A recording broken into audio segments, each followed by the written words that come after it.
بسم اللہ الرحمن الرحیم۔ آج ہم ایک بہت ہی مشہور اور اہم قصے پر بات کرنے والے ہیں، حضرت موسیٰ علیہ السلام اور فرعون کا قصہ۔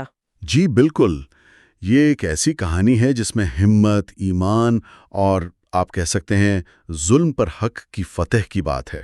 بالکل، اور ہمارے پاس جو معلومات ہیں ان کی روشنی میں ہم کوشش کریں گے کہ اس کے اہم اسباق اور حکمت کو سمجھیں۔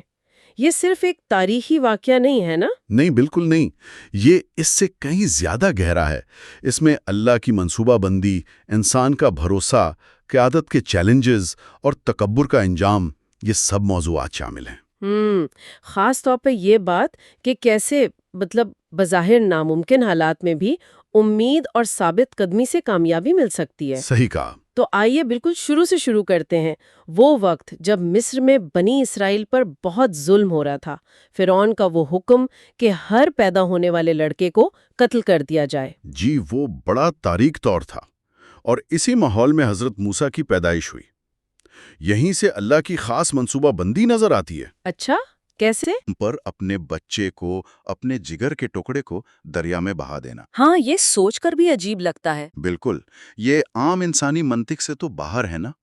یہ ایمان کی انتہا ہے۔ اور پھر دیکھیں اللہ کی قدرت، وہ ٹوکری بہتے بہتے سیدھی فرعون کے محل پہنچ گئی۔ یعنی دشمن کے گھر میں ہی پناہ مل گئی۔ یہ تو واقعی حیران کن بات ہے۔ جی ہاں، تو پرورش وہیں ہوئی۔ تو اس ماحول کا ان کی شخصیت پر کیا اثر پڑا ہوگا؟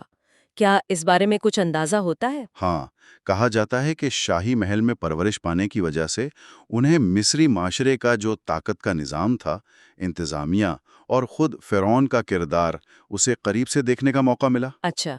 تو یہ تجربہ آپ کہہ سکتے ہیں بعد میں ان کے مشن کے لیے ایک طرح کی تیاری ثابت ہوا۔ اللہ نے انہیں حکمت اور جسمانی قوت سے بھی نوازا تھا۔ پھر وہ واقعہ ہوا جس کے بعد انہیں مصر چھوڑنا پڑا۔ وہ مدین چلے گئے۔ یہ ان کی زندگی کا ایک اہم موڑ تھا۔ جی بالکل، مدین کا زمانہ بہت اہم ہے۔ وہ صرف پناہ کی جگہ نہیں تھی۔ تو وہاں کیا خاص بات تھی؟ وہاں انہوں نے شادی کی، ایک خاندان شروع کیا، اور وہ کیا کہتے ہیں چرواہے کے طور پر کام کیا۔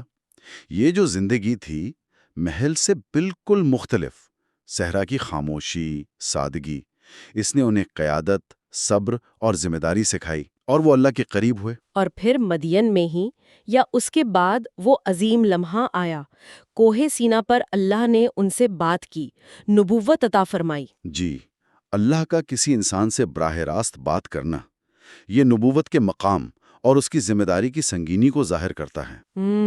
یہیں سے ان کے مشن کا باقاعدہ آغاز ہوا۔ حکم ملا کہ فرعون کے پاس جاؤ، جو خود کو خدا کہتا تھا، اور اسے ایک اللہ کی طرف بلاؤ۔ یہ تو بہت بڑا، بہت مشکل کام تھا۔ یقیناً، اور اسی لیے اللہ نے انہیں خاص نشانیاں یعنی معجزات بھی دیے۔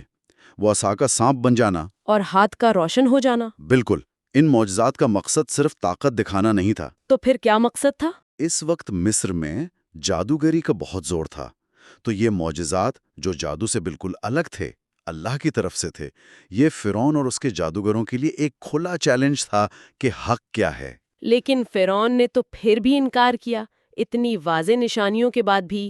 جی، یہی تو تکبر ہے۔ فرعون کا تکبر صرف بادشاہت کا نشہ نہیں تھا، وہ حق کو پہچاننے کے باوجود اپنی انا کی وجہ سے، اپنی طاقت کے گھمنڈ میں انکار کرتا رہا۔ اور یہ انکار بڑھتا ہی گیا۔ ہاں، یہاں تک کہ وہ اپنی اور اپنی قوم کی تباہی کا سبب بن گیا۔ یہ بڑا اہم سبق ہے کہ تکبر انسان کو کیسے اندھا کر دیتا ہے۔ اور پھر وہ فیصلہ کن وقت آیا، بحیرہ احمر کا واقعہ۔ اللہ نے سمندر کو پھاڑ دیا۔ جی، حضرت موسیٰ اور بنی اسرائیل کے لیے راستہ بن گیا۔ یہ تو ایمان کی طاقت اور اللہ کی مدد کی انتہا ہے۔ بالکل، یہ اس پوری کہانی کا کلائمیکس ہے۔ ایک طرف ایمان والوں کے لیے نجات ہے، دوسری طرف انکار کرنے والا، ظلم کرنے والا لشکر غرق ہو جاتا ہے۔ اللہ کی قدرت کا کیا شاندار مظاہرہ تھا۔ یقیناً، یہ واقعہ بتاتا ہے کہ جب اللہ کی مدد ہو تو جو ناممکن لگتا ہے وہ بھی ممکن ہو جاتا ہے۔ تو خلاصہ یہ ہوا کہ حضرت موسیٰ علیہ السلام کی یہ پوری زندگی ہمیں سکھاتی ہے کہ ایمان کتنا مضبوط ہونا چاہیے، مشکل میں صبر کیسے کرنا ہے، اور ظلم کے سامنے ڈٹ جانا کتنا ضروری ہے۔ یہ اللہ پر توکل کی ایک عملی مثال ہے۔ بالکل صحیح، اور اگر ہم غور کریں تو یہ قصہ طاقت کے اصل معنی پر بھی سوال اٹھاتا ہے۔ کیا اصل طاقت فرعون کی فوج اور شان و شوکت میں تھی؟ یا پھر حضرت موسیٰ کے حق پر قائم رہنے اور اللہ پر بھروسہ کرنے میں؟ جی، اور نتیجہ تو بالکل واضح ہے۔ اصل طاقت ایمان اور اصولوں میں ہے۔ یہ بہت اہم نقطہ آپ نے اٹھایا۔ تو آخر میں سننے والوں کے لیے ایک سوال چھوڑ جاتے ہیں کہ اس عظیم واقعے سے جو اصول ہمیں ملتے ہیں، ایمان، صبر، انصاف کے لیے کوشش، آج ہماری زندگی میں ان کی کیا اہمیت ہے؟ ہم ان سے کیا سیکھ سکتے ہیں؟